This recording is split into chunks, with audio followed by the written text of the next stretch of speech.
Hi. My name is Kole. I'm Christina. And welcome to Our Thing. Your Thing. Where we talk about my thing. And my thing. And if you, we might talk about your thing. Absolutely. Definitely. If you do that. Let's get right into it. Okay. Enough of this chit chat. Yeah. No, cut the bullshit. I've come to address a really big problem that I find in my life.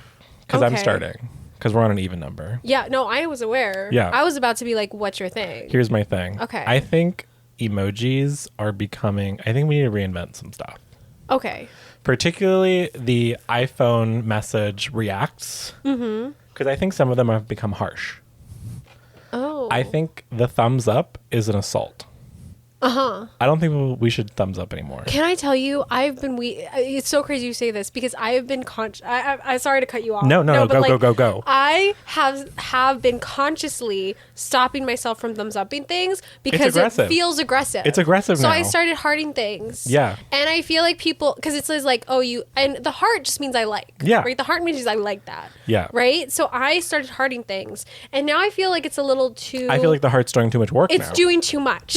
Because it's like, someone responds, got it, and I'll put on I a understand that the thumb is supposed to be the affirmative, right? Yeah. But it comes across now, and I think people have turned it into a more passive aggressive feeling thing. Uh-huh. Like now when someone thumbs up something and then doesn't reply, I'm like, oh, they're annoyed. Yeah. But it's most likely not that. So I think we need to reinvent the reactions. Yeah. I think there should be a thumbs up, but I think there should also be like an okay. You know, yeah, like an A-OK. Like an A-OK, like finger, sure. You know, for people who can't see us, that's, you know, when you put your thumb and your pointer finger together and then leave your other fingers with that okay. Yeah. Like, I think that's good. Okay. Like, okay. Yeah. I think we need to, I think haha, I think she has to go away. I think haha should be replaced with an LOL. I think it should either be LOL or just the laughing, smiling. The laughing one. The laughing face. You can do, if you scroll, no, I don't think you can do it for You text. can. Can you? You can, like, get other emojis if you're like gonna react to something. You just have to scroll to the side. It's like there's the okay. Yeah, they should get there's rid of the hard eyes. They should absolutely get rid of the haha. But I think we have to reinvent. Because when I do emojis. haha, I always feel ingenuous. It feels disingenuous. I agree. I think the laughing face is more real. I think the heart's doing too much work. I think she's exhausted. I think she has too many meanings to her now. I understand that people and emojis can contain multitudes, but I think she's done too much. I agree. I'm 100% agree. And especially, I think the thumbs up is the one. I think having agreement emoji like the A-OK that isn't as aggressive or passive aggressive feeling, because here's the other thing, you use the A-OK enough, it's going to start feeling passive aggressive. So I think we need to invent some sort of emoji or find an emoji to replace the thumbs up and the A-OK to like really to fix things here. What would you suggest? I think a really good agreement emoji would probably be the 100 one. Uh-huh. Oh, yeah. I think the 100 emoji for me has always felt really solid as like a maybe there should be a tier of agreements. Yeah. Like 100 is like fully agree, right? Yeah. Or you could do like I'm on board one. Yeah, but like what is that? I mean, like because a salute would be funny. Like that's a saluting emoji. Yeah, because that's like I got you. Yeah, like I got you. Yeah. I feel like there needs to be more to the tier of emojis. You know, I gotta say when I do like this is the time and someone gives me a salute, I'm like they're gonna be there. Oh, 100%. I know because one, they consciously chose the salute emoji. Yep. Which means that person is making active choices in their life. Yeah, you know who regularly uses a salute emoji? Who? I mean, we don't text him that much. Like it's like kind of on and off. But like to Christian, oh, he will give a salute. He does. He salutes. And I really like it. And to Christian, yeah, he's a good one. He's a good one. He's a good one. Yeah. But I just think like I feel like the thumbs up emoji is so aggressive. The heart emoji is doing too much. Haha feels fake. The exclamation point and the question mark, I feel like are okay.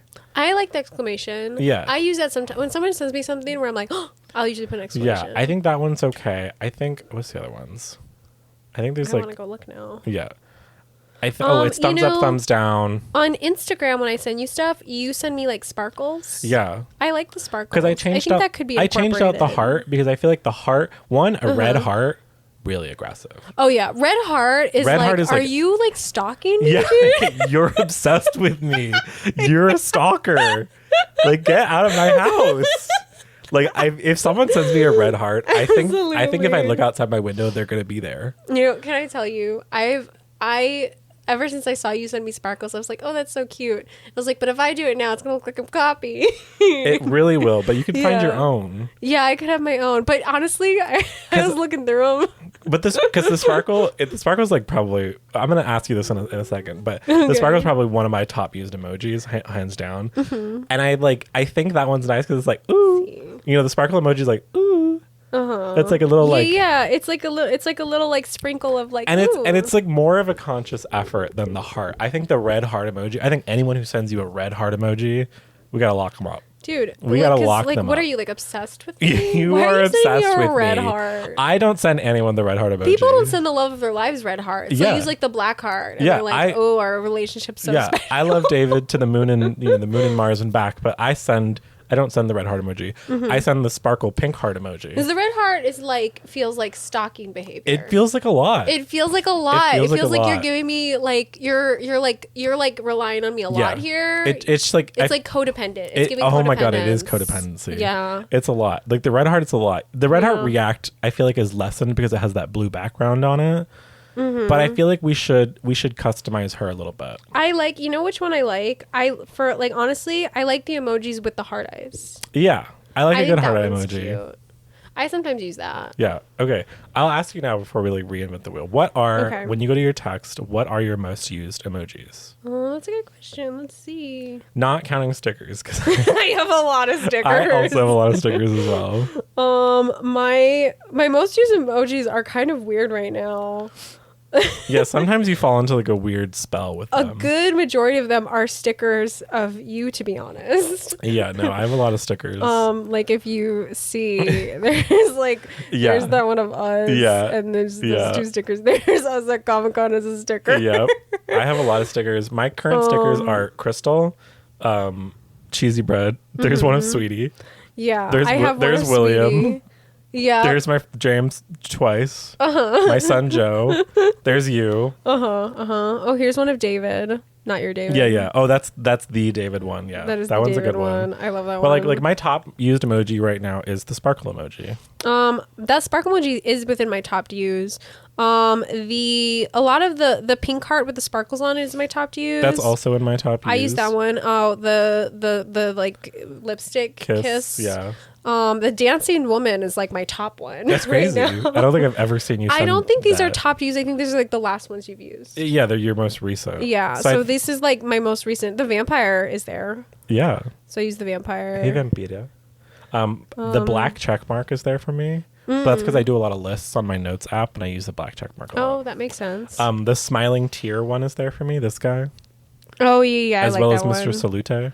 And the eyes. The eyes emoji is a big one. Yeah, the eyes one is fun. Oh, also the right on, like fist one is there. I love this guy. The little like squiggly, like I'm sick, but I could be flirting with you face guy. Yeah. Because I think that one can come off very flirty. Or anytime I see that one, I always think that's like someone who's like kind of drunk. Yeah. I also think this emoji, the like eyes closed with like the mouth closed and like the eyebrows pointing down one. I think that emoji is so funny to me. Yeah. Just sending that, like after someone sends me like a crazy message and I can just send that back to them.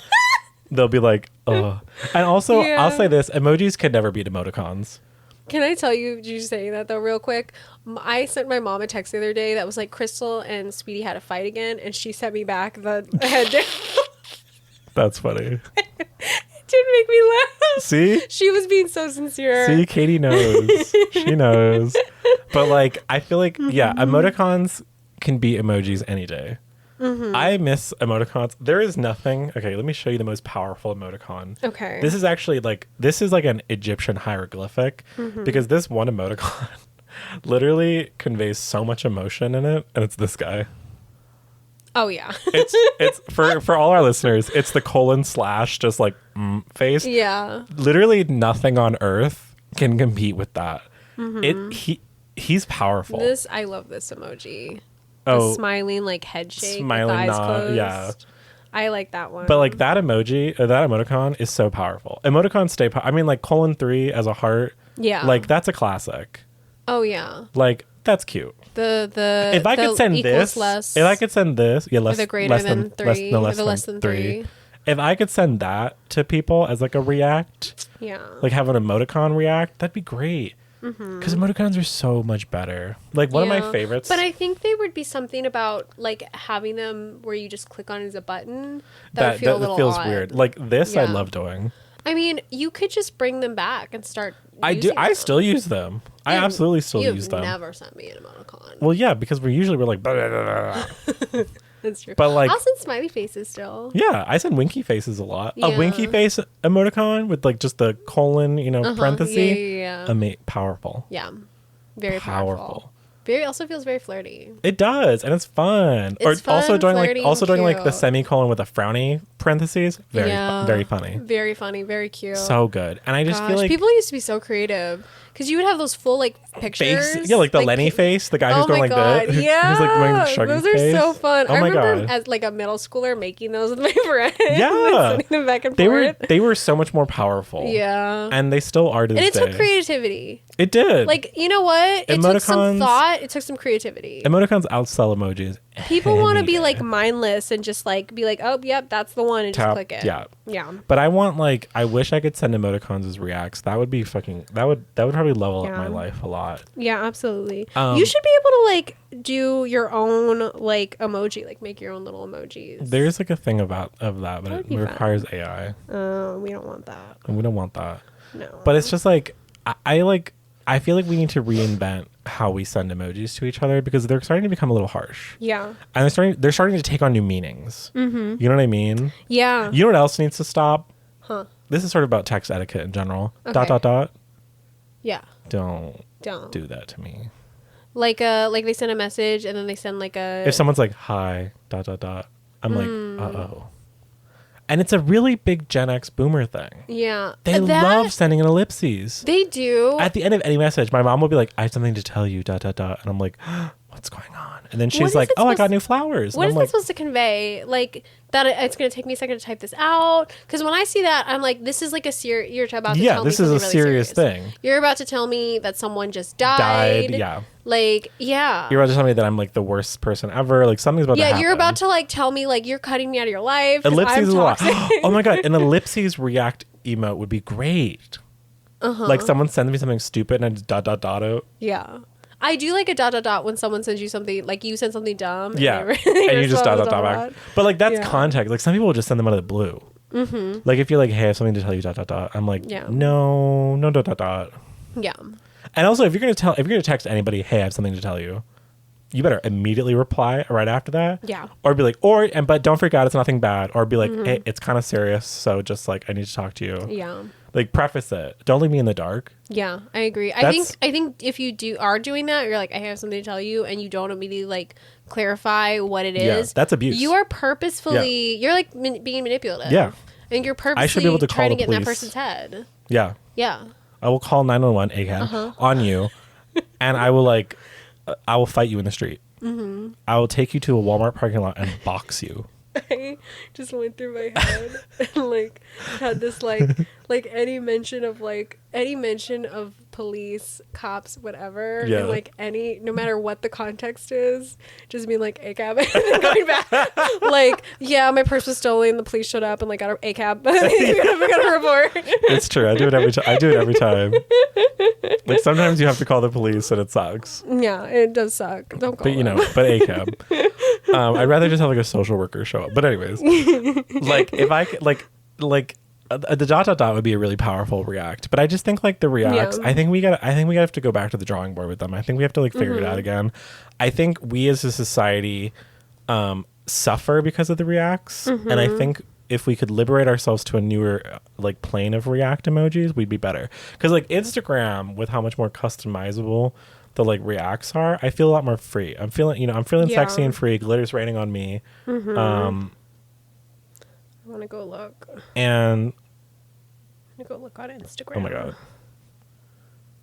I went to go to Instagram, and then one of my friends posted a picture of her in like medieval armor, and I was like, whoa, you look so good. I got really distracted. But like, okay, Yeah, so like Instagram, see, like I have like sparkle, I have the okay, I have the 100, the laughing, the crying, the smiling, and then the tongue out winky guy. Yeah.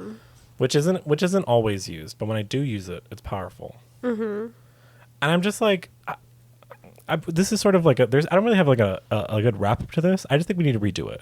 I think we got to reinvent. I think we got to reinvent. We got to renew. We got to revisit. Yeah, you know what? And I think it comes back to. I think we need to start getting a little more abstract with it. Like, you send me something, and I'm going to send you back this little troll guy. You know? And what does that mean? I've never seen that before. I've never seen this either. That's amazing. Please do send me him. I'm going to start getting really abstract with it because I think that's I think so too. level. That's how you get creative with this. Yeah. Is you pick things that have some, like, to you, it means, it's going to mean what it means. Be the change you want to see in the world. Yeah. Can I tell you a weird side story that I just thought about? For sure. So, you know that quote, be the change you want to see in the world? Yeah. I say that a lot, right? Okay. And you want to know where I got that from? This is so weird. I don't know why I'm telling you this story. It's not even that crazy of a story. When I did speech and debate, there was a category called impromptu. And in impromptu, you go in and they give you a little card with 3 prompts on it. And sometimes they're just titles, sometimes they're full on quotes. There was one that was a roundabout quotes. And there were 3 quotes on the paper that they gave me when it was my turn to. They basically give you these 3 topics. You pick one, and then you do a 5-minute speech impromptu about them, right? But you get like 5 minutes to prep. So you have like a little note card you can write on and like kind of prep it out. One of the quotes on the card that they gave me for the round that was all quotes was "Be the change you want to see in the world." I did not pick that quote.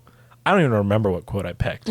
But for some reason, that quote stuck in my mind for forever. And I still say it to this day, which is crazy. I don't even know who originally said it. I just say it all the time because it was on that freaking piece of paper. I don't know why I didn't pick it. Anyways, what's your thing? That's kind of all I had to say. Yeah. Okay. So, like, what's your thing? That's such a good question. Well, okay, I have like 2 things that I guess, because I feel like we both brought short things, but I have 2 short things that I think short things are fine. Talk about. One of them, I don't know if there's much to talk about, but it's like a new thing that I'm noticing, and it's slowly been building over time. Wow. But I'm gonna start from when I was young. When I was young, I read all the time. Yeah. I constantly read books. Same. My friend, the first series I ever read, I had read other like books before this that were like fine. Like when I was little, my mom had me, like my mom and I read, I think, Black Beauty together. Oh. Like when I was very young, she like read it to me. Oh, okay. And that's like one of the first books I have a memory of. Like it was like before I could read properly, but she would read it with me in bed and we'd like read it together, which was really sweet. And then like she got me like this book about this girl getting her first period that I read. For sure. And that was like I read that whole book and I enjoyed it, and I feel like it was like a good for my mindset at the time. That's cool. And then my friend got me into my very first series, which was Twilight. Love. And we read that together. Love. And then I was like on a YA kick and it did not stop. It hasn't stopped. Well, when I turned, I want to say when I went to college, my first couple years in college, I was still reading. Like, I was reading books that I liked to read. Mm-hmm. And then, I think my last 3 years in college were quite intense. Mm. And then the pandemic happened about my 3rd year in college. So that was like within the last 3 years. And there wasn't really space for reading. And I was reading, but I was reading for like assignments and stuff. For school and books and whatnot. I decided at that point I hated reading. I was like, I hate reading. I don't know why I ever enjoyed it in the first place. Yeah. And I was like stressed about reading. And then after I left school, I read books, but they were books about my job. Ugh. Like I read books about like management techniques and the educational books about my job, which is encouraged for what I do for a living. Yeah. To like be at like continue your education. Yeah, to understand. So I was doing like what I was supposed to do, but I was like, I'm never going to read for fun. And I hated the books I was reading. I hated. Yeah. I thought they were so boring, and I would take notes on them. And I was like, this is educational, but like, this is just extra work to do. Yeah. Like reading is just extra work. And it's kind of an extension of your job. Yeah. Cut to, we started a book club. We did. Yeah. And for the first time, I think since my second year of college, not high school, my second year of college, I read a book and I enjoyed it.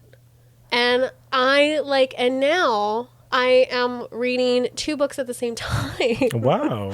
Because I'm like so happy to read. Good. And I'm like carrying this book around with me like a security blanket.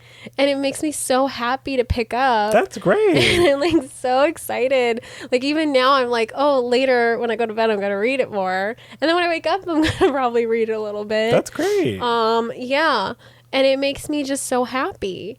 And I'm remembering how much I loved reading. And I'm like, what the fuck did college do that it made me think I hated reading? I didn't think I ever was like, I hate reading, but I just stopped.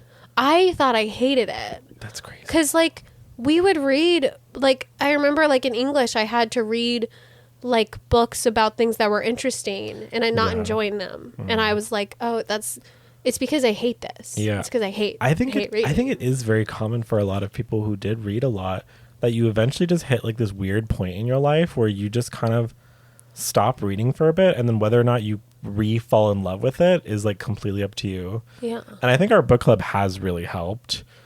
Because I mean, the point of the book club was for us to kind of get back into reading as well as do something. And I think it's it has helped me a lot because we both times for our last 2 books, I finished our books pretty fast. Yeah. And between the last book we read, I read another book that we weren't reading. And then right now, because I just finished our second book, or now it's our 5th book in our lineup, I'm now reading a book before we start our next one. Yeah, and I finished our book for book club, and I started 2 other books. I know, and I'm and it feels good to read again. And I'm like, oh my god, I enjoy this so much, the visualization, the sitting down, and when you get into a flow while you're reading, oh, it's you can't so stop good. me. Literally the other day when I was reading, I was like, oh, I'm gonna read, because I think my thing that I try to do for myself now is read at least 100 pages every day.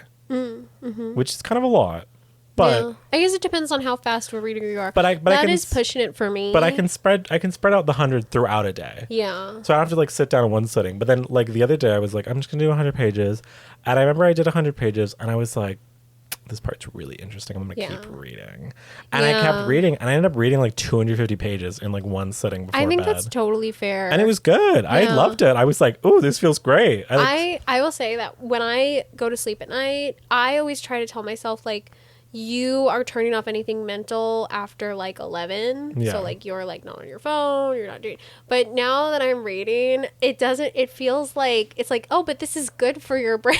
It is. So I'm staying up till 1 a.m. reading my book. Yeah, when we're staying up till 1 a.m. it's not great. Yeah. But I think a great rule that I'm trying to do that it's very hard because we as a society are very addicted to our screens is do a cutoff, and then my only entertainment after the cutoff can be reading. And reading, I don't know, it feels more addictive. I don't want to put down my book if I'm at a good part. I agree. I will be no, I need to stay up an extra hour to finish this part. Yeah. I also think weirdly I'm in a media slump. I feel I haven't been able to watch anything new on YouTube that's interested me. Everything on Instagram, it doesn't interest me anymore. Yeah. I was honestly, I have been losing interest in Instagram. Honestly, if we didn't have this podcast, I think I would have deleted Instagram. I think that's fair. And I was thinking maybe I should just deactivate my account. You could. And then just keep the podcast account. Just run the podcast account. I think that's totally fair because I have found myself when I go on Instagram, I'll want to go on to check if you've sent me a message or someone else has sent me a message, or maybe just to see my friends' posts. Yeah. But I feel it's other than that, I'm not really interested in participating. Yeah. And I kind of agree with you. I've lost my interest in it. Yeah, and same with like YouTube. I feel like I was watching YouTube videos all the time, and now I'm like, God, I don't even know what to watch on YouTube anymore. I'm like mostly rewatching videos I've already seen before. Yeah, and I I'm like like, to this watch. and I'm like, this is unhealthy. I love watching video essays. I like putting video essays on. I do too, but but I think I've gone through all the good ones. Same. I think I've hit my like interest cap. Like I think I was literally one of my recent YouTube watches that recently finished as I was watching someone explain the entire lore of whatchamacallit of oh my god. I don't know. What is it? Is this something I would know? No. Oh, okay. Of Halo. Okay. I know what Halo is. Well, I know, but you don't like know Halo. I wouldn't have guessed you were. No, you wouldn't have guessed Halo. Because I was just like, what's with all that? Like, I was like, I know there's like a bunch of lore, and I played like the main 5 games, but I was like, I don't really like remember what was going on. I just like watched this. It was long. It was multiple video parts about this person talking about the Halo lore, and I finished that, and I think something in my brain went, well, that was it. There's no more videos on YouTube. And I said, okay, I guess I'll just watch Mike's videos like over and over again, which I have been. And I feel crazy. Yeah, I rewatched Mike's videos. Yeah, I recently watched this like video essay, and it was from like 5 years ago or something, that was on like something about like the homoeroticness of the Lord of the Rings. Oh yeah. It was like an analysis. Yeah. Like and something about it was like about Tolkien and like why the characters are written that way, and then like also like how he did not intend for it to be that way, even though the fans all like it was about that. Sam and Frodo are literally in love. Yeah, and the video was like about like all their dialogue and stuff, and like why it sounds that way to us, and like what the intentions of the author were. It's so romantic. Yeah, I have to say, Sam and Frodo, like there are a few like you know, best friendships or whatever, or rivalries in like media history that I'm like, these two were in love. Literally the only way you can explain this is these two were in love. Like Sam and Frodo in love. Yeah. Sasuke and Naruto in those two were so unbelievably in love with each other. It's crazy. No man would pursue another man. I have to talk about it because speaking of two men being in love. Yeah. I know we both were fans of Dan and Phil. Oh my God! Wait, we have to talk about this. Why wasn't this my thing? Wait, okay, shut up. Okay, wait. Okay, Dan and Phil. Oh my God! Why did I remember this? This is crazy. Okay. Wait, let's talk about it. Let's talk about it. I've not been able to like talk about this with anyone. I like tried to talk about it with David, but I was like, we were two different sides of the internet growing up. It's fine. I don't know. What did I see? I watched your story after I had like seen part of the video of them talking. I watched the whole video. I have not watched the whole video, and I think I probably will. I haven't watched it, the whole video. I mean, they basically tell you what you need to know in the first. But the thing is, okay, so my understanding was they already announced they were dating like a couple years ago. Did you know that? No, not really. Yes. No. Yes. No. They did. No. This video was like a confirmation that they had been dating since the beginning. You're thinking about Dan's coming out video where he said, what Phil and I have is very special and had is very special. That was the only confirmation we've really ever gotten. So can I just say, since that video, we're going to touch fingers. Since that video, I thought they were dating. No. I believe they were dating. I mean, I did when too. This video, I did too. Okay. I took that as they were dating. Same, and I think that was a very subtle, we are dating. Okay. But there has never, ever, okay, we're going to rewind real quick. For everyone who doesn't know, I don't care what your second thing is. This is what we're talking about. Okay. We can talk about your second thing. I'm sorry. But, okay, so anyone who doesn't know. I mean, this isn't even my first thing. I know. This isn't even your, oh shit, I'm so sorry. But okay, wait. No, we have to talk about it. Do you want to finish your first thing? I love reading. Let's go to tell Okay, us great. we're Love good. it. We love it. Good conclusion. Reading's great. Everyone should read. Okay, Dan and Phil, for people who don't know, are two sort of what I would call middle of gold into silver age YouTubers. They were some of the most OG. It was Dan and Phil. Dan is on Fire and Phil, Amazing Phil were their channels. They're British YouTubers. They are like, you know, black hair, Twinkie. They were emo guys, kind of, you know, Dan, back I in the day. think for like our generation, he would say like talk about existential dread a lot. Yeah. Yeah. Which was great. And then Phil was like very sunshines and rainbows and LOL so random. They were like literally the perfect opposites of each other. Yeah. They were very cute. And they were like, and they never were like, I mean, I guess it really wasn't like the time to be like wearing out gay. Yeah. Like they weren't. Yeah. And also like clearly Dan. But they were cute and they would seem flirty. Yeah. And I think a lot of their fans shipped them. Oh, I think their fan base was a lot of young girls. Oh yeah, any of the fans. Of if you were a fan of Dan and Phil, like I was as well, and so were you. Yeah. You shipped Dan and Phil. Yeah, and it was like kind of, and there was like fan art, and it was like, and I think it's fan. I think their PHAN. reaction was positive, but they were never like.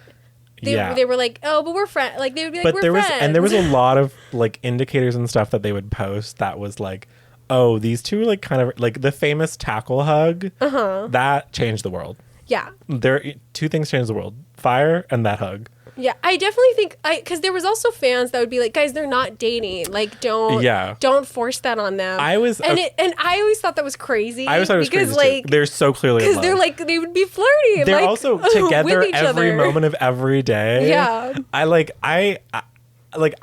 here's the thing: I was never one of those fans that I was like, "You're dating, talk about it." I was like, I think they're together, but that's their business. I always thought they were cute. I thought they flirted. Yeah. I didn't put much thought into, and I didn't really partake in the fan art part of it. No, neither did I. I was just like, I always thought they were both really cute, and I really liked Dan. I was like a big fan of his channel. Yeah. I mean, you're a very Dan. You're like a Dan. Okay. Like you're like that makes sense to me. Yeah. Because I started with Phil. Oh. Phil was who I found first. That's very interesting. And I loved Phil's. I remember Phil's old videos where he used to end all of his videos with his little lions doing like a little play. I watched all of Dan's videos, and I sometimes watched Phil videos. Yeah.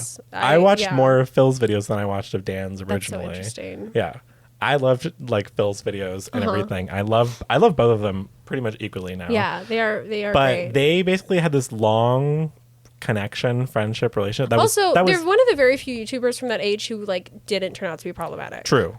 Like 100% they true. are very wholesome and seem very good, sweet and kind, and sweet. And now they're just like not been in the limelight at all. And they just released a video and they're like, yeah, we've been dating for the past 16 years. 15, 16 years.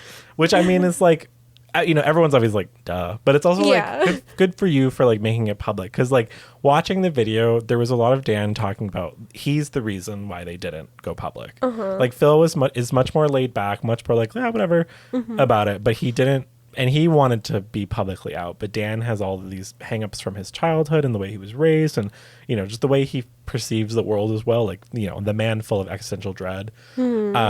In like a very real way too. Like it's not a performative like, ooh, how some people are about that. But like that was sort of the big crux of the video is that they wanted to be out as a couple together for years. And then but it was too stressful for Dan. And Phil was just like, I love you and that's all I care about. So if this is what makes you comfortable, like, yes, it kind of feels like a step back for me personally, but it's fine. And they just kind of realized how like stressful it had become to them. Like they couldn't even like go out for dinner or like go to Tesco's or whatever in England. They were very like famous. Yeah, I mean for their time they were very famous YouTubers. Yeah. And they're still pretty recognizable to this day. Yeah, I think our generation probably for sure. A lot. Because here's the other thing about Dan and Phil: they're both like 6'3" and have very distinctive faces and styles. I could pick those bitches out of a crowd anywhere. Yeah. Granted, I've probably spent hundreds of hours watching their faces. For sure. But they're tall guys. They stick out. And so basically this video came out where they basically, within the first 30 seconds, they go, we're in a relationship. Yeah. Just to tell you. But we're going to lead some steps to it. And basically, it's not a clickbait video either. By the end, they once again reaffirm, we are in a relationship with each other. We are partners. There's a very cute moment where Phil's like, oh, I don't know if we're actually boyfriends because you never actually asked me to be your boyfriend. We're just in a relationship. It was very cute. I saw the video drop. I think I saw on the post it literally said 1 minute ago. Went over, watched the whole video. I sat down and watched the whole thing all the way through. I cannot tell you. I told David this. I was so happy to see it and watch it, and it felt like this like chapter close.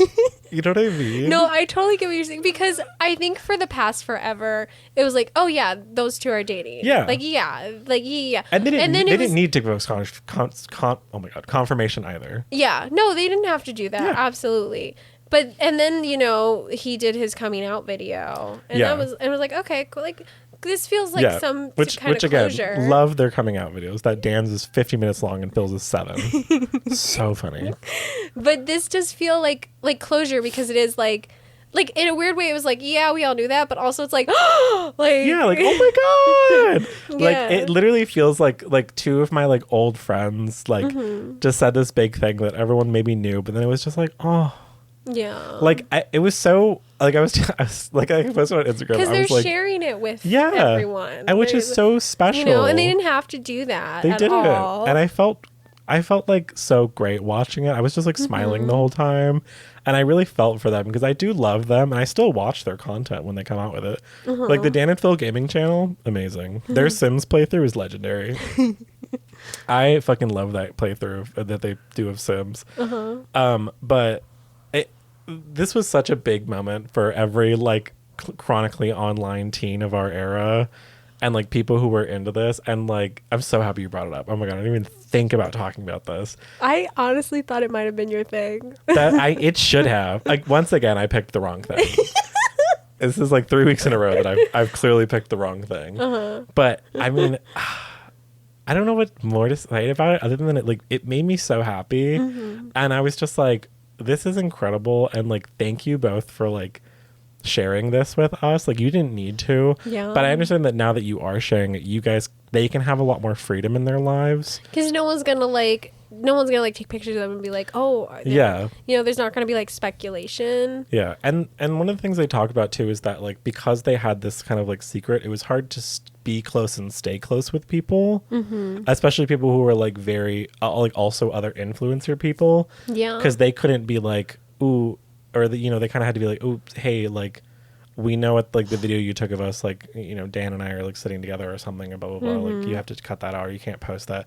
And it like creates a distance, because then they started feeling that they were inconveniencing people.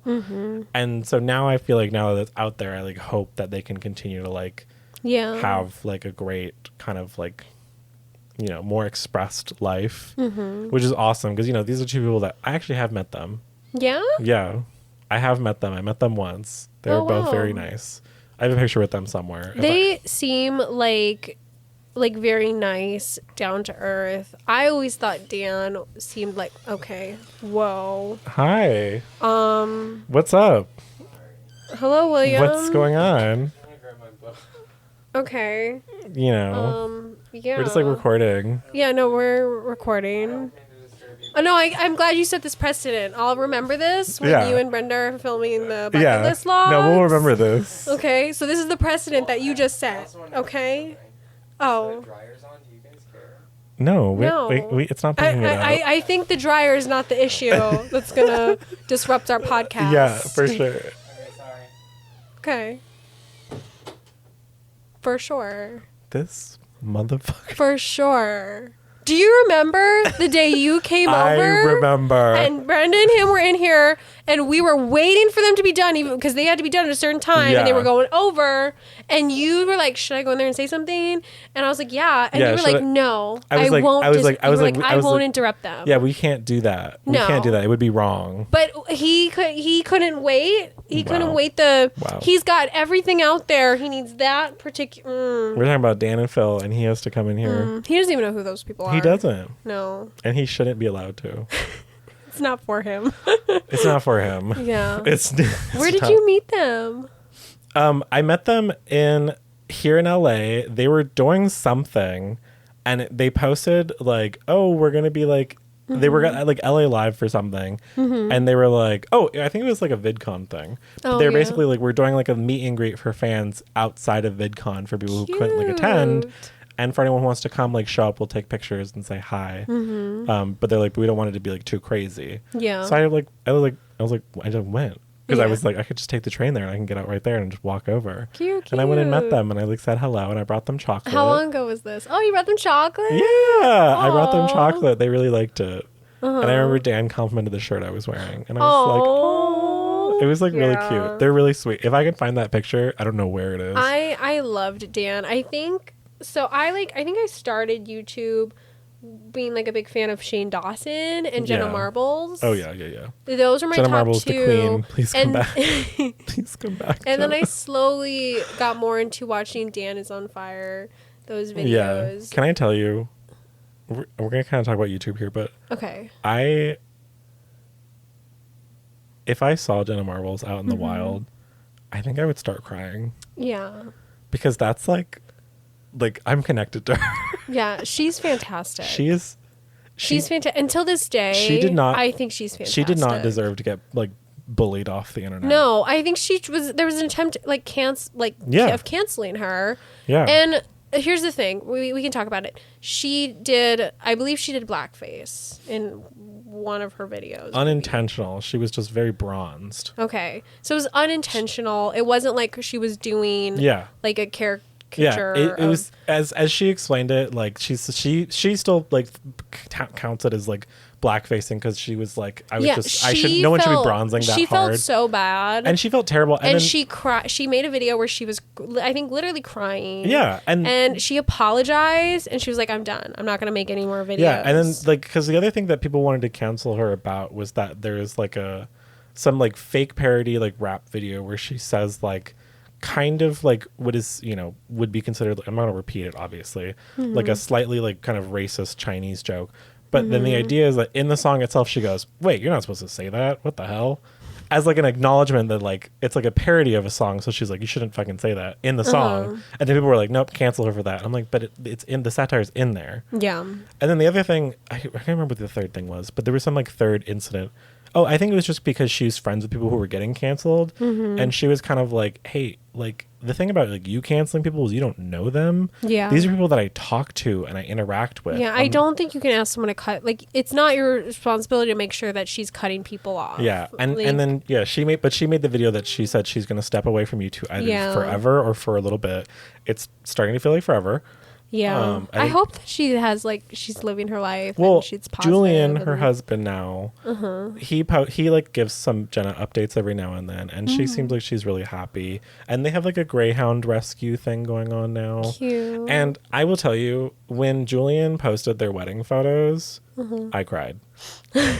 I sat in front of my phone crying for a good 10 minutes because I was like, I'm so happy for her. She's so happy. Yeah, you can tell. love Jenna Marbles. I fucking love her so Yeah.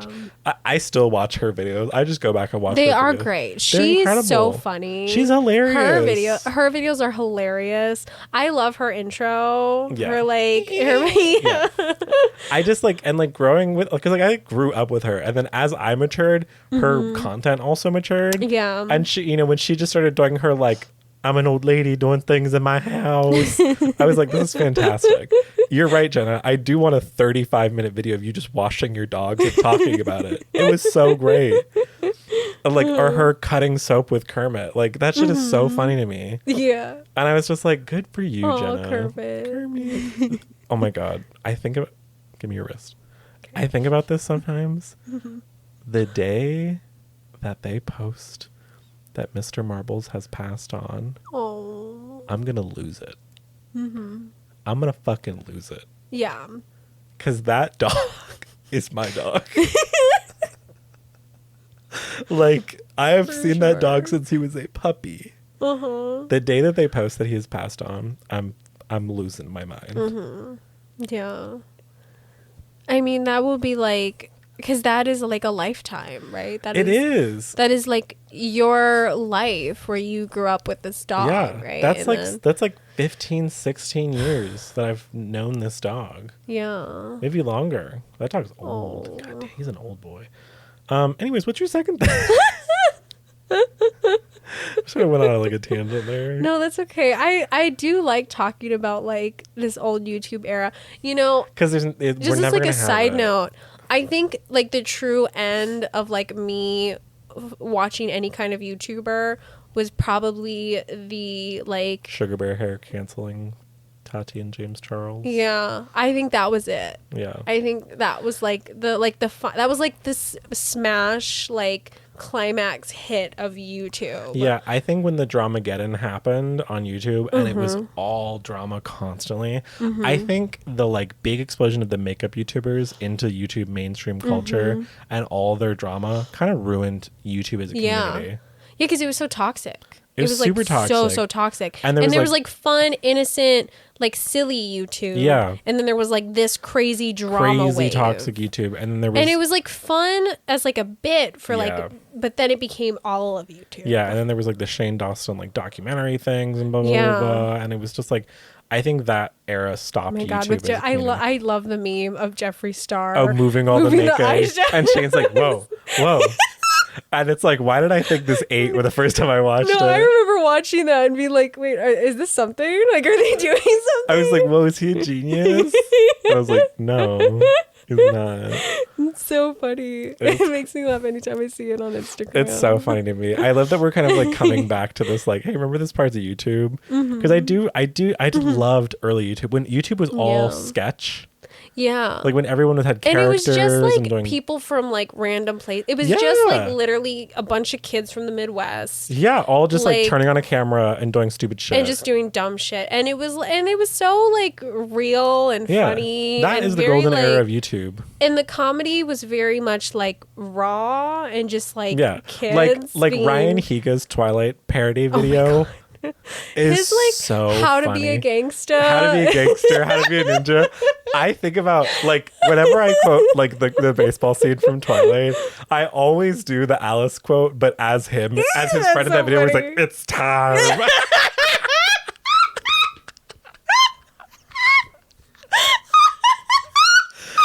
That video.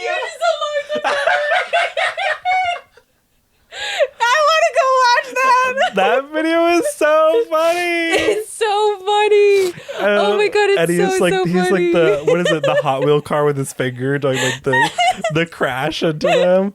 Yeah. Yeah. Oh, that video is so funny. Can you say it again? It's time. That's exactly how he sounds. Those videos were all of his parody videos were so. I always think of the OMGG. You can't see me because I'm a ninja. Ninja. That like this stays in my brain. It's incredible. Oh my goodness. Yeah. Gosh, and I think that watching those videos as kids shaped our comedy. Absolutely. And, like, it was just like like Fred. Wow. I met him at a gay bar, which was crazy. That's crazy. I was like, oh my God, it's Lucas Cruikshanks. It's Fred. Wow. What did you say to him? I couldn't speak to him. My friends were talking to him. If I opened my mouth, I would have said Fred. I legitimately couldn't say anything to him because I was like, I'm going to say something really embarrassing and I have to hold back. Oh my goodness. But I do remember intensely staring at him, like, just like my eyes boring into him. Oh my God. And when Shane Dawson released the Fred is Dead video, that was crazy. I was like, oh my God. And then Lucas Cruikshank was like, oh my God, does Shane Dawson want to kill me? And then they became friends. Those videos were funny. Yeah. Jenna Marbles, the face video. And then her iconic how to trick people into thinking you're really good looking video. Oh my God, that video is so funny. That video is still to this. She is like a comedy genius. She is incredible. Do you remember reading her descriptions for her videos? Yes. They were like so chaotic and long. So funny. That did like her reading her descriptions shaped my comedy. And when I write sometimes and I ramble in my writing, I think about like her. Yeah, 100%. There were so many like people in that like golden age of YouTube that I was like, fuck, I wish I could still like watch their content. Like, where'd they go?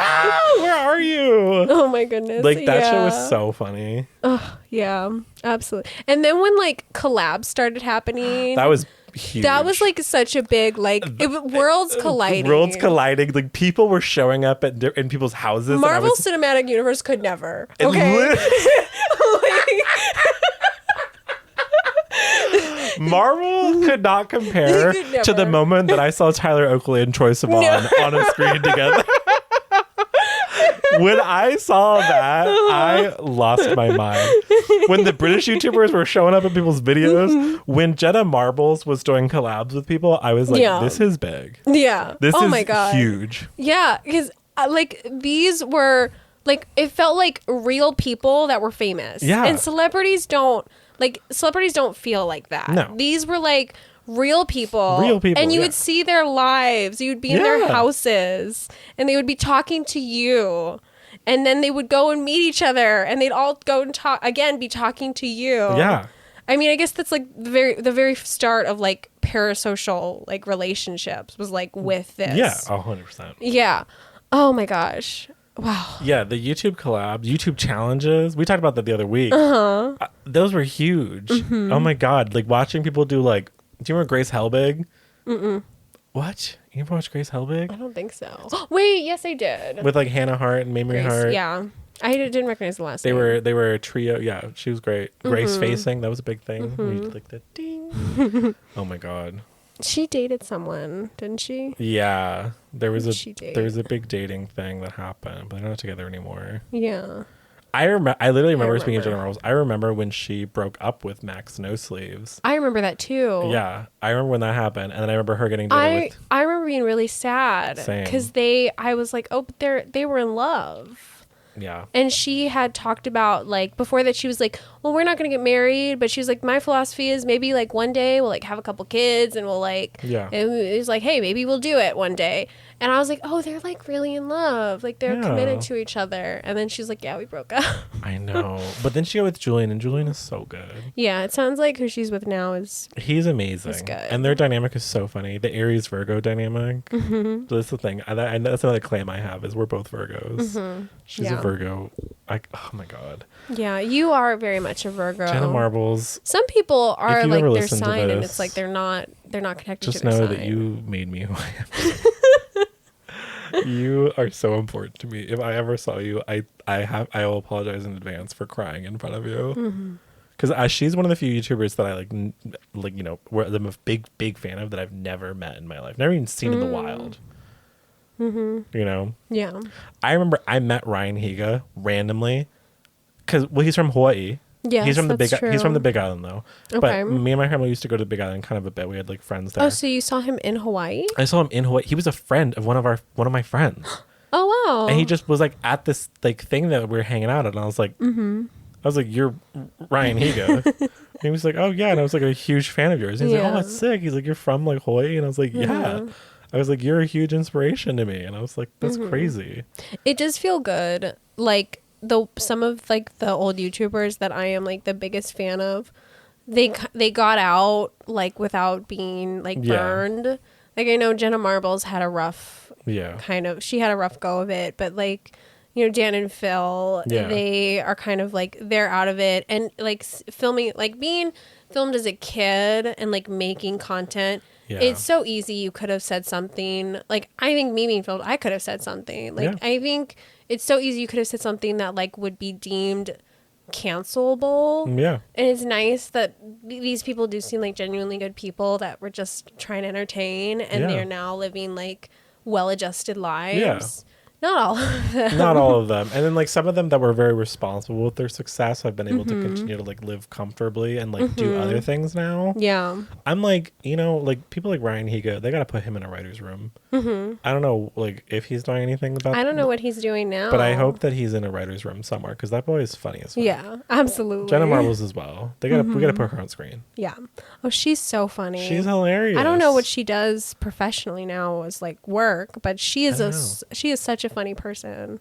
I hope she does continue to be in the entertainment industry in some capacity in the future. I just when she was like her weekly uploads every Monday or every Wednesday, not Monday, it brought such joy to my life. I want to ask you a question. What's up? Do you have a favorite problematic YouTuber? Problematic? I do. Who's yours? I don't want to say mine until you say yours. Okay. Not fair. Say yours. I can't think of any. Okay, I think Trisha Paytas is still one of my favorite YouTubers. Oh yeah. Sometimes I forget that Trisha Paytas has gone so problematic that she's sort of come out the other side. She's really embraced everything. I would probably say Trisha is probably also my answer. Trisha is so funny. That girl's hilarious. Trisha Paytas is like I don't know how she just showed up in my life. I love you, Jesus. Her recreating Bet on It from High School Musical 2. Oh my God. is so she funny. is like, oh, I don't have words for her. She's one of those people that's like, I want to do this thing. And she goes and does it. Yeah. And it's ridiculous and it's funny. And the amount of like stuff that she's just randomly been in. She's everywhere. Like I'm so happy that she's happy now. Same. She's like her family. She's great. She's the portal of reincarnation. She is. I love that is a meme that everyone came to accept. And she is like, she's like she's got issues. She's like, she is not perfect. And yeah, she's done some things that probably are not the best. Yeah. She is like just the most like embodiment of like internet culture. 100%. And she feels like she does feel like a human being. Yeah. And I think she is maybe a good human being. I think she's like a good.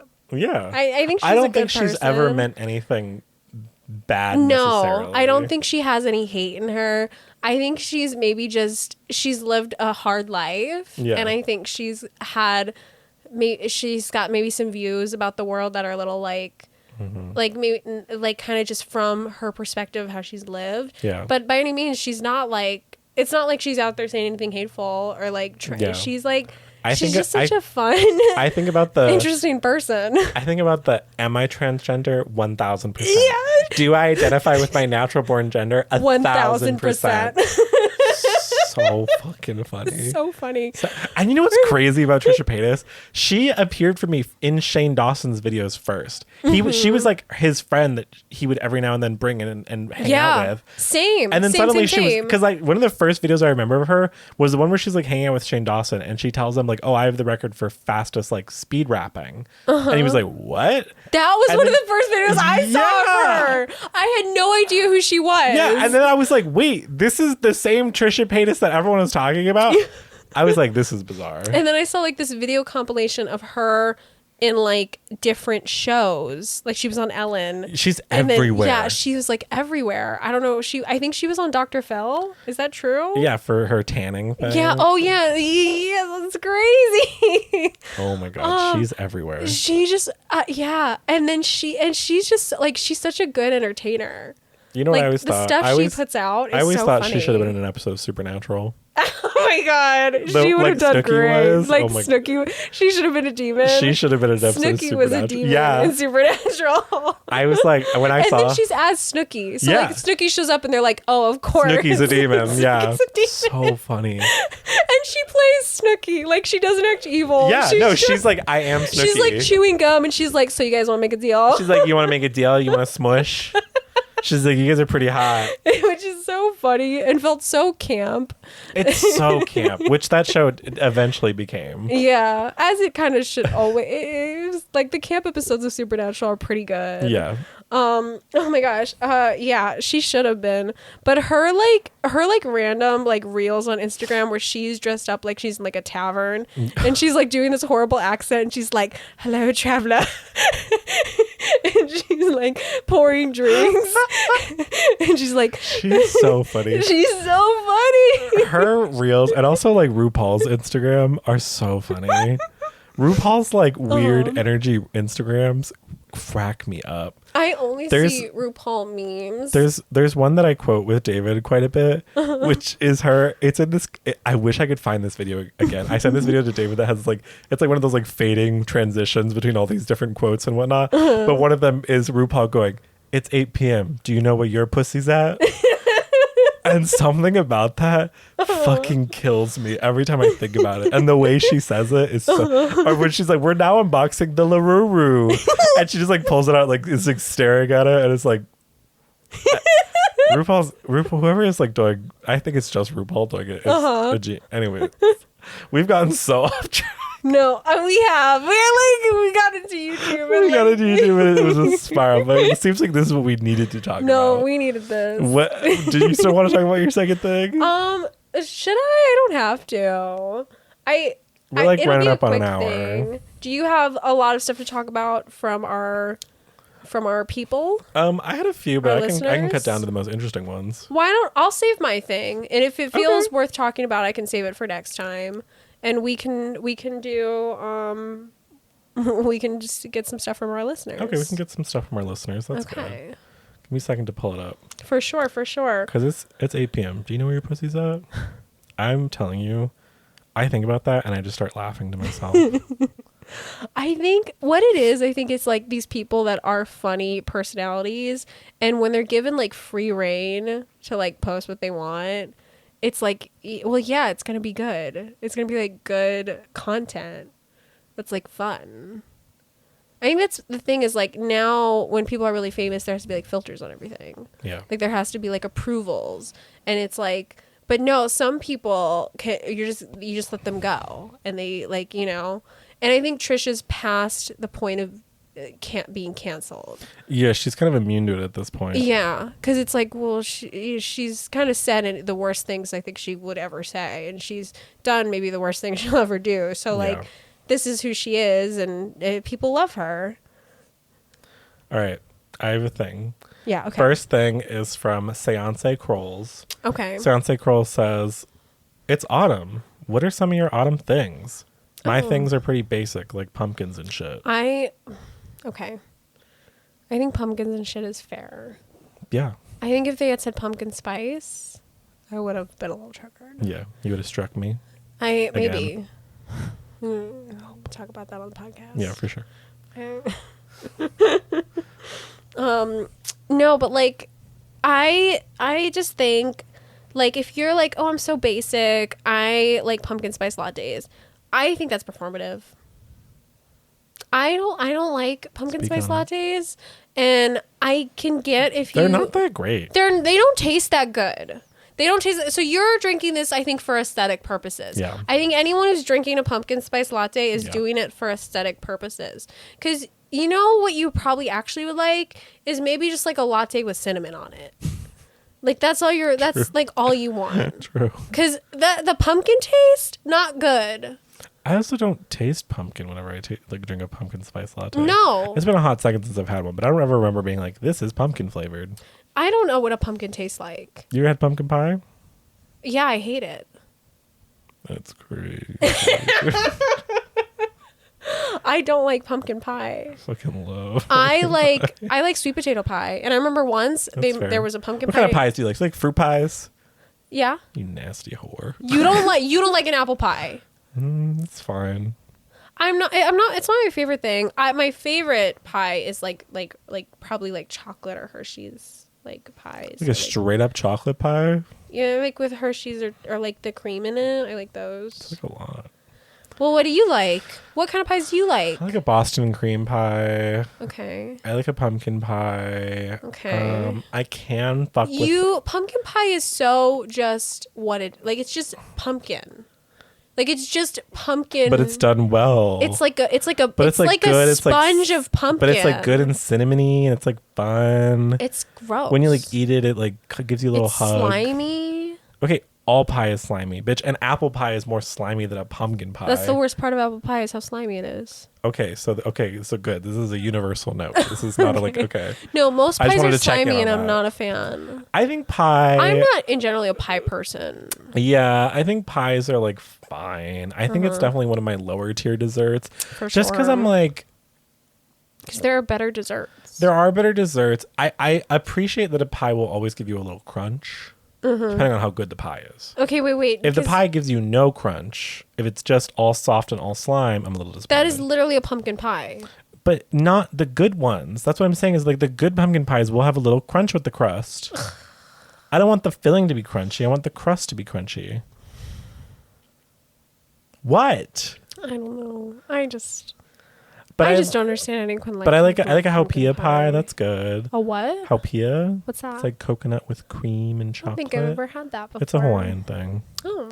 Haupia pie is delish. Shout out Hawaii. Love you. Born and raised. Like a Boston cream pie, a pumpkin pie. I can fuck with a lemon meringue pie every now and then. Oh God, I had a really good pie recently that I was like, fuck, this is good. But I'm not like a big... Do you like Fruity Pop-Tarts? Not really. Me neither. What's with the fucking Fruity Pop-Tarts? I always thought it was weird that people love Pop-Tarts. I think it... I like the s'more Pop-Tart. The s'mores one is great. Yeah. S'mores, the chocolate drizzles. Yeah. And the the Oreo cookie cream Yeah, one. yeah, that one's good. Those ones are. I think That one is s'mores good. excels when it's not fruity. Yeah. I'm just like, I'm not big on like the fruit desserts. Yeah. I think rarely do I encounter myself having a fruit dessert that I'm like, yes, and more of just like, this is a fruit dessert. I like. I don't mind fruit on like the side of a dessert. like a custard. Yeah. I can fuck with that more. Well, I do like creamy things. Yeah, same. So I'm like I think my favorite dessert of all time would probably be like the donut with the cream filling inside. Yeah. That's like probably one of my favorite. No, those are things good. to I mean, eat. that's like a good one. Yeah. Like a Boston cream pie donut. Yeah. Oh, Ooh. that's probably one of my favorite foods. It's like really good. So good. Yeah. Wow. Getting vegan ones of those is probably Wait, hard. okay, we got off topic because the The question fall was things. what's Yeah. like your autumn What's like your fall? thing? I did one of my autumn things today, actually. Yeah, what was I it? watched Practical Magic. Oh my gosh, wait, should we go see the movie together, the new one that's coming out? It hasn't come out yet. I know, but should we go see it when it comes out? I'm definitely going to see it. Okay, but should we go see it? Yeah, we can do that. Okay. So I'm definitely going to watch exciting. it. I watch Practical Magic every fall. I think that It is a very fall I don't think of movie. that movie as a Halloween movie, but I think the deadline is Halloween because For the movie sure. ends on Halloween. Yeah, I think that makes sense. That is that is such a good vibes movie. It is. It's Yeah. centrifugal motion. It's the feeling of I bliss. was listening to that song the other day. I just for fun, I was listening It's to such it in a my good car. song. It is such a good song. It's really good. Yeah. Yeah, that movie's great. That's definitely one of my big fall things that I love to do. Brenda made William watch that movie, and William was like, "Yeah, like nothing happens." He was like, "Yeah, nothing happens." That's crazy. And I was like, She literally gets "You-" possessed and they exercise like a Like, whole. did you even watch the movie? Like, That's did you insane. even get? Like, I also like that movie, how that movie deals with magic because it's very subtle. yeah, And it's sort of like, it's not like it's also like, it feels like how witches would be if there was really witches. Yeah, they were, like, yeah, They were it's- doing like. it's- I think it's how witches are. it's sort of like it sort of reminds me of like, we're doing a lot of reaching and grabbing each other. No, today. I think we're reaching out for each other. I think we feel very connected. Yeah. I think, But I don't think we should touch. Well, yeah, we have been. I know, but not like, I don't think we should like that feels wrong. Okay. I think we did it the once and we can't do it again. Okay. But I can do this. Yeah. Oh, so you can touch me. No, but you can do like but like no, like, don't linger. Okay.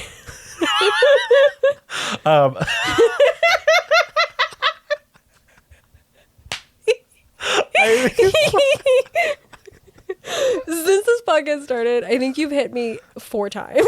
Yeah, I hit people a lot whenever I'm like in thought. Practical Magic kind of has like a Sinners vibe, where like it's not a vampire movie, it's not a witch movie. Vampires and witches are just a vehicle in which the movie can deliver some things to you. Because like the magic in that movie is not like the biggest part about it. Yeah. It's more about their bond. It's like a really good story. And it's a good story, and it's like a love story. And they just happen to be like witches. Witches, and there's magic that Yeah. can move the plot along. Yeah. But it's not like The Craft, where like Yeah. this is a movie about doing Gosh, magic. Practical Magic is like a perfect name for that movie. It's so good. So good. I remember the first time I watched this movie, I said, "What the hell? How did I never watch this?" What the hell? I said, "What the hell?" And I was so into it. I love it. I still love that movie. I quote you saying "what the hell" so many times to myself sometimes. I don't think you know this. That's so funny. But sometimes things happen at work, and then I'll be on my own, and he'll out loud, I'll be like, "What the hell?" And in my head, I'll think I'm quoting you. Yeah, what the hell? But that's so funny. I love that. But Practical Magic, watching that is definitely one of my big fall things. So I did that today, which felt good. Because God, I love that movie. Sandra Bullock in that movie, she looks great. Oh, she's great. She Nicole is Kidman, great. Nicole Kidman, I'm warming up to. Okay. Oh, okay. Yeah. Okay. I remember now. Okay, we're fine. We're fine. This is a point of contention between us. No, we're fine. We're totally fine. I'm like actually really chill right now. Okay. Other sort of fall traditions. I mean, Over the Garden Wall is also another thing that usually gets watched every year. But that's I have never seen it. What? We talked about this. I literally must have blacked this out. That's crazy. You've never seen it? Yes. I told you this. You're like acting so shocked right now. I legitimately must have given myself amnesia so that I could forget that. You have to watch it this fall. Miguel does an annual watch party of You it. told me this as well. Okay. We're going in circles. You were like, you have to watch it. And then you were like, well, we talked about this at Comic-Con. And you were like, we're going to watch it together. And I was like, okay. That's and then you right. were like, I almost hit you again. I saw you raise your hand. That's right, because we saw the Wirt cosplayer, and I was trying to remember his brother's name, and you were like, I don't know, I've never seen it. And I was like, Yeah. what? And then you were like, watch it. And then you were like, oh, we don't have to. We'll watch it maybe at Miguel's house. I was like, oh, okay, whatever. Oh my God. Yeah. Okay, that's another thing that I do for fall. Switching to sweaters. Yeah. I started wearing sweaters yesterday when it rained. Oh my gosh. Oh my God. Oh my God. So nice. It's so nice. The wind picking up. I love it makes me feel like a witch. I walked. It makes me feel very I know. witchy. I walked to the gym. I was freezing cold, and I loved it. Oh my gosh. But then there's the wind and there's still the sun. Like you can it's so nice. And the wind. Yeah. And the rain. I think some big things for me are I want to take this season of fall and shove it up my ass. It's so good. I think some big things for me are so like in October I always plan a Halloween party. So I am planning this Halloween party for the end of October. Yeah. Which is like always kind of fun. And I think this year I want to decorate a little bit and make the house look a little more spooky. Good. I have these ideas I actually got from Instagram. Nice. So I'm going to try and implement some of them. And I usually rewatch Buffy the Vampire Slayer around this time. That's good. Yeah, so I'm in my rewatch of Buffy, which feels very like autumn vibes. I agree. Yeah. I think so too. I think it has a very autumn vibe feeling. Oh, another big thing that I do every autumn is I do either on Samhain itself, Halloween, or like the night before or after. I like to do like a yearly ritual. It's like a spell I cast for the year. It's kind of how I would realign myself with the elements. It's like a thing I do for myself. Very nice. Do you want to talk about what you do? It's kind of private, but that's like sort of a thing. That's I've done it ever since I was 11. Okay. I do it every year. Okay. And it just kind of realigns me with the elements again. Yeah. You don't have to share it. Yeah, but it is a thing I do every year. People know that it happens, but I don't bring anyone with me. It's for me. Like it's one of the things that I do that I'm like, no, this is a me thing. Okay. Like even if one day, like, you know, for some reason I have a child shows up, I'm like, you don't get to come. That's crazy. Yeah. You having a child? No. But like fall, I feel like, fall is kind of like, it's like a vibe. Like you kind of just go through it, you know, and you're following it up. It is a very wonderful vibe. I always feel like there should be some kind of like break from work in fall, like before there needs Thanksgiving. To be an autumn break, yeah. There should be an autumn break because it is like it's not like summer where it's like you want to be outside, like you're craving to be outside because of the sun. It's more like the vibes are just so absolutely immaculate in autumn. Like you have to be given some time to like take that in. I like wish I lived somewhere where there was like a true autumn. Yeah. Because that looks cunt. I mean, like if and I were supposed to go take a trip. We'll figure it out.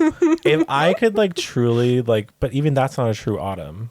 But I bet it would feel kind of. It might be a true autumn. I actually don't know. The Midwest is quite autumny. You would notice. Yeah, like the Midwest, like East, like that's what I want is like that. Like if I want to like walk down with like a sweater and like my book in my hand and like I have a satchel bag as well. I hope you saw that. For sure. And I'm like there's like a puddle near me. Messy bun. Yeah, just threw my hair up in a top bun, like a messy top bun. And I'm like walking on the road and like the wind picks up and it's like, and I like look over to the side because I feel like something's there and I'm like, nothing's there. And then I like turn around and then like my like, you know, upbeat friend is there and it's like, what are you doing, girl? And I'm like, you know. Yeah, you get to be like, oh, it's nothing. Yeah. Yeah, but it was something. It was something. Yeah. And then the camera like pans over and there's like someone standing there. Yes. But we don't know yet. That's actually the love of your life. Yeah, that's actually the love of my life. It's actually a good person. Yeah, it's a good person that's like protecting you and like it's like a good because you're like the chosen one. Yeah. You don't know it yet. I don't know it yet, like but a secret I am power the chosen inside one. of you. But I've always felt different. I'm like you've always felt different. No one's really Yeah. understood that you. Yeah. Like Yeah, no. And I am but you always are in a sweater. totally beautiful in kind of that effortless way. Yeah, like an effort. Like I don't really wear makeup, but like it kind boys of never looks really like noticed you. No, never. No, never really noticed me. No, they but never. like, Yeah, but like this mysterious figure will. Yeah, but I won't accept it at first. And then like there'll be another figure that steps in who's kind of more of like a bad boy type. Yeah. No, and then really, they'll both be like in love with you. But like it's so weird because you're like super down to earth and like not that kind of girl. No, I would never try to juggle guys like that. Like I'm like I could never. No. And then also like my powers start awakening. Yeah. And I'm like really powerful. You are low-key the most powerful person. I'm actually the planet. the most powerful that's ever been. Yeah. But I have like a hard time accepting my power because like I'm not special. Yeah. So then it like kind of goes away. You need to be saved, but like no, you're gonna save yourself. Yeah. But then you know maybe it's like fun to get saved. And it's like kind of fun to say, but in the end I will save everyone else. And in the end you will be like the savior, and then you'll end up with like obviously one of those two. Yeah, and the town I live in is called like Gray Hollow or Brook Hollow. For or something sure, like for that. sure. And that it's very sounds bad. great. Yeah. And I also watch Practical Magic. Yeah. That one's big. Absolutely. It's like your favorite. That's like your favorite movie. Yeah, in the movie. In this world. Yeah, and I always like wish that I had a sister, and then I find out. Oh. We can't talk about that yet. We'll get there. I guess we just gotta wait and see what I'm happens. so sorry for everyone who listens to this podcast. No, I mean that's how we do autumn. That is how we do autumn. That's how we do autumn. That's how we do autumn. Jersey Shore style. I hope Snooki's having a good autumn. I always wish the best for Snooki. Mm-hmm.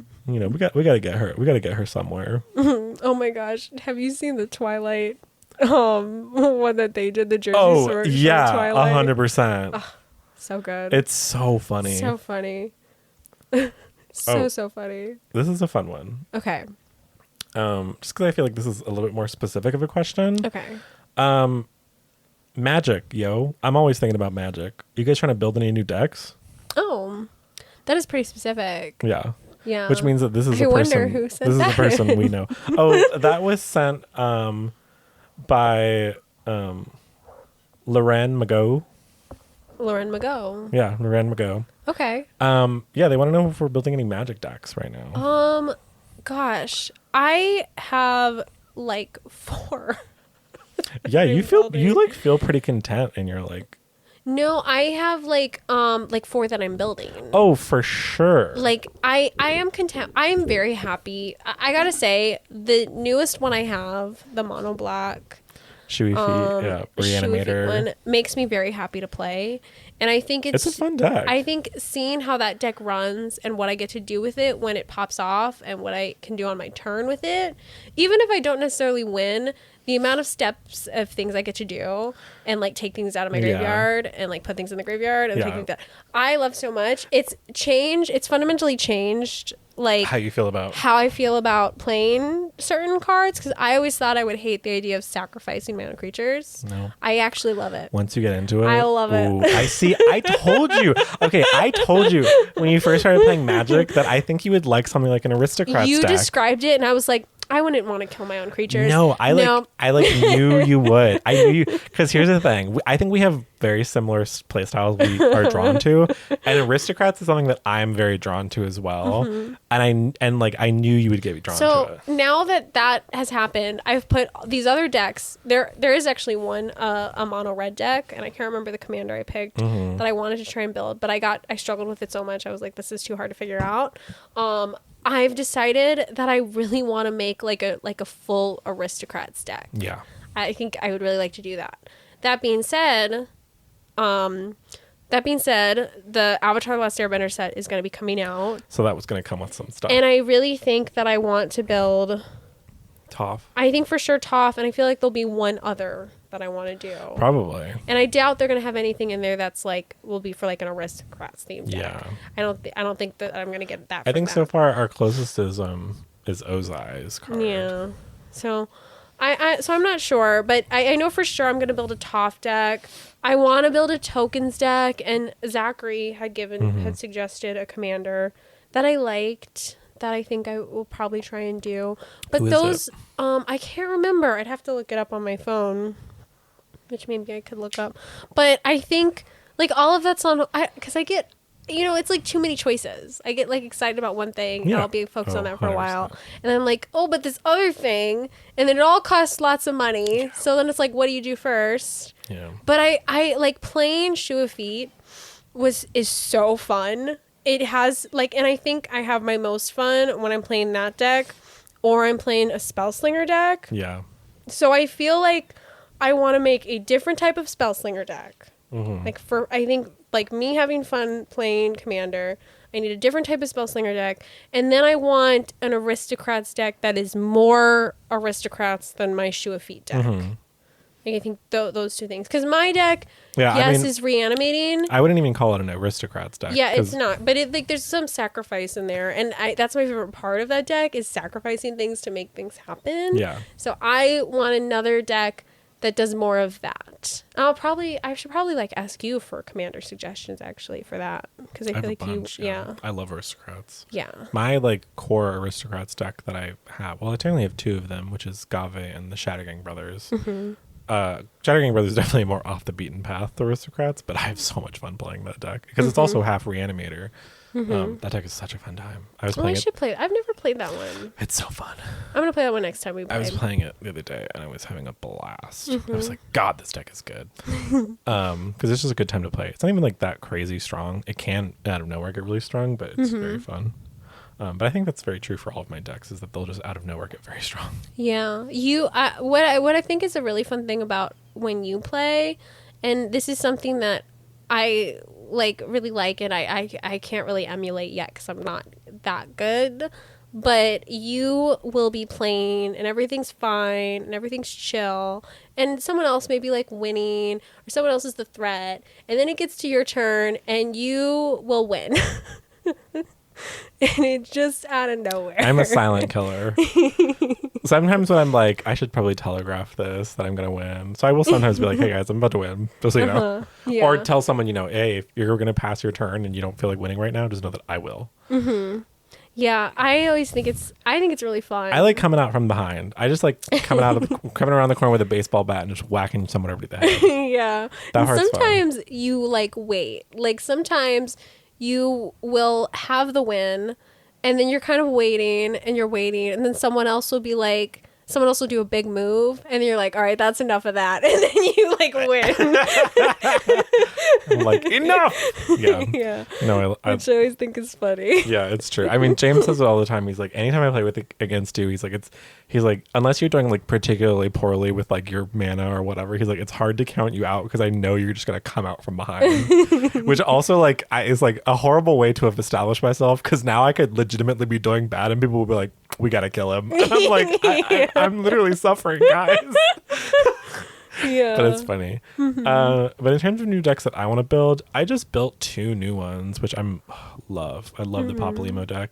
I was so like, it scratched another itch of like a Spellslinger, but in another way because it's kind of Spellslinger life gain, and also like very pingy, which I think is fun. That deck has been a blast. Orvar, so fun, but oh my god, it's mono blue nonsense, of course, but it's so fun because it's all about the copy mechanic, which I love. I love copying things. I missed my like Quark and Sakashima deck.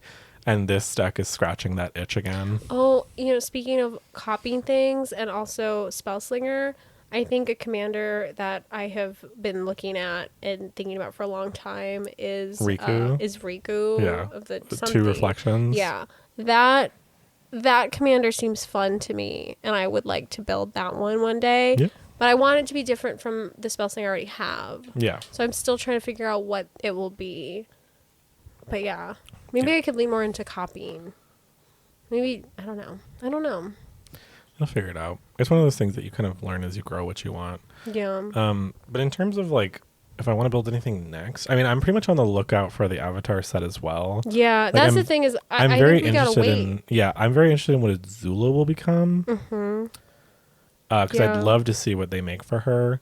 Because here's the thing, I have sort of like a kind of thing on myself that I'm trying to do while playing Magic was that I don't want to repeat colors yet until I have one of every color wedge because I feel like it sort of lets me have one of every, which is insane and oftentimes stops me from doing what I want to do, which is fine. But right now, I currently have 1, 2, 3, 4, 5, 6, 7. Right? 1, 2, 3, 4. Yeah, 7. I have 7 colors left of all the color wedges. Oh, wow.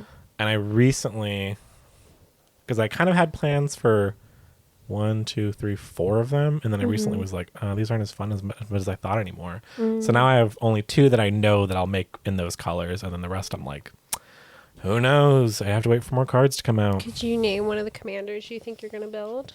Oh, there's the Tifa Lockhart one, which is the mono green Oh, landfall. yeah. That one seems like if you get that one, I want to play it. Yeah, that one's like super straightforward, super clean. Yeah. Could be really powerful, or just, do what landfall does. That The other sounds one is fun. the Demir deck, which is blue-black, an Oscar Rubbish Reclaimer. It's all about me discarding cards. This is a silly card that I really enjoy. And it's kind of like, it's like a Demir, like grindy, value engine machine that probably won't win many of the times, but it will be fun to play. Yeah. Which I think is the I optimal think thing. the goal should be to have decks that are fun to play. Yeah. I think it is fun to have a chance to win, Yeah. but I think like a deck that's like totally like super powerful and is going to win every time and then win the same way every time is kind of boring. Yeah. And like I think there's something to like it's 100 cards, right? I think it should be able to you should be able to play Something else should happen. Yeah, you can. You should have like a couple different things that you can do with it, I think. Yeah. So that is something I'm trying to do. Is like I want decks that could do more than just one thing over and over again. Yeah. Aristocrat seems like very like fun. I really want to. It is. It's a very fun Aristocrats archetype. deck. Yeah, It's I like- think Avatar has to come out, but then I think the next deck I'm gonna build that's apart from that is probably an Aristocrats deck. Yeah. There's definitely some good Aristocrats commanders out there to use as well. I'm gonna have to ask you for a list so I can look through it. Yeah. I can. Because I don't really like. It's not really a style of play I fully understand. Yeah. Yeah.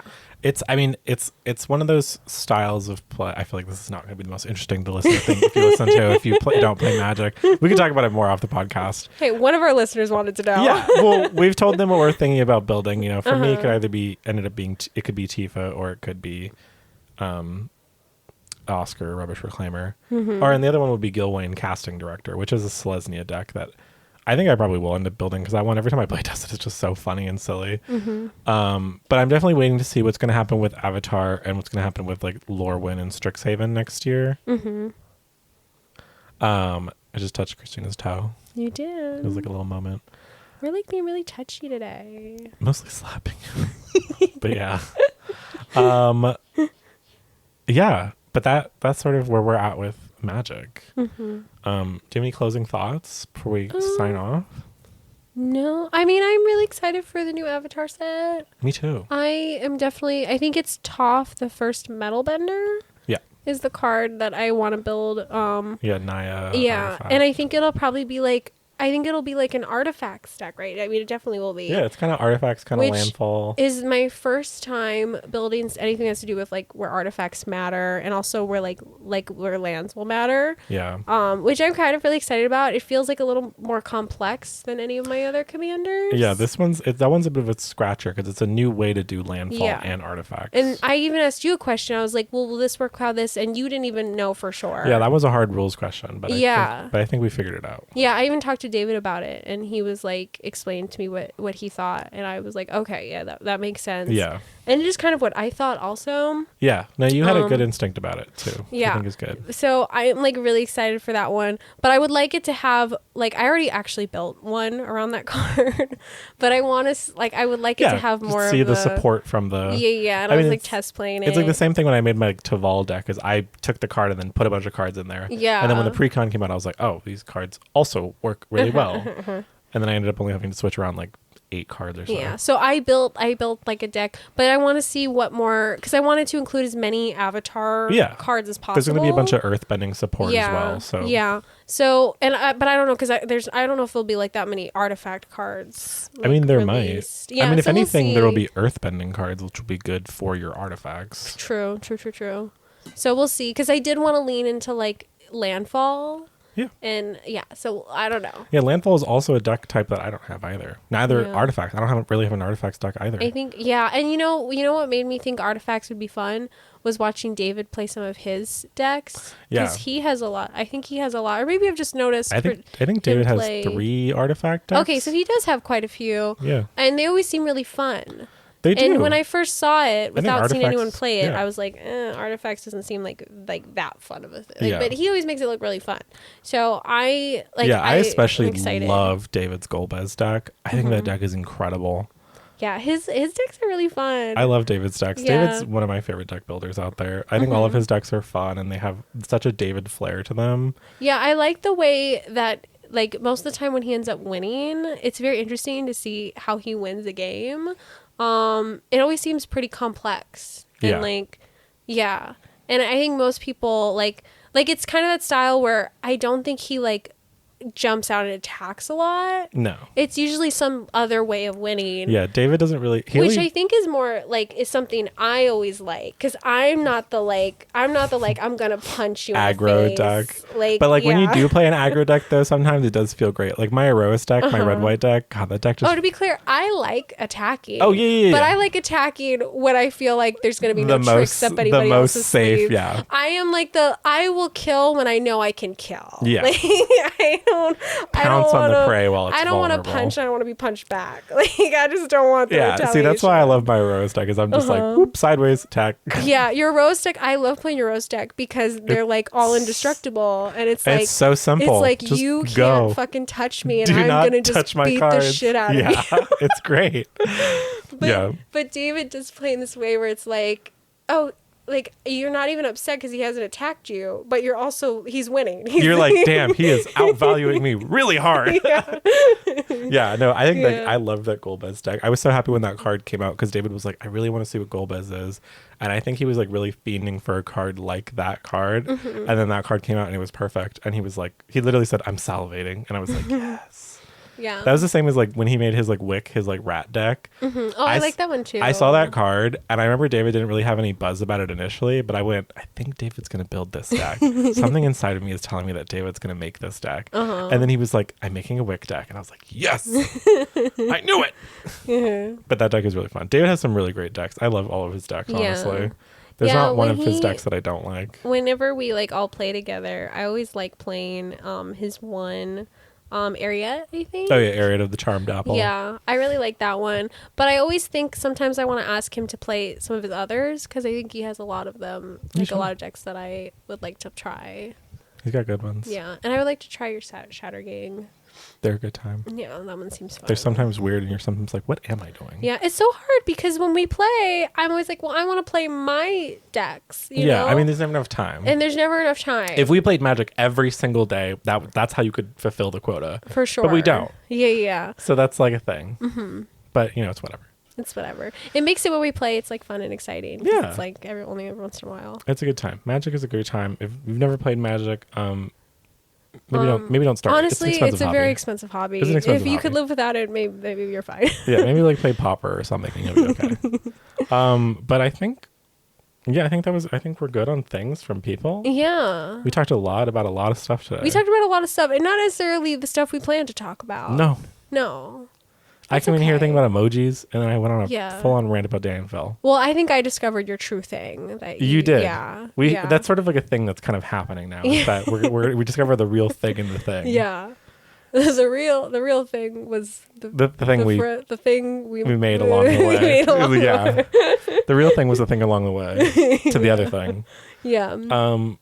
But I mean, yeah, I'm good. Are you good?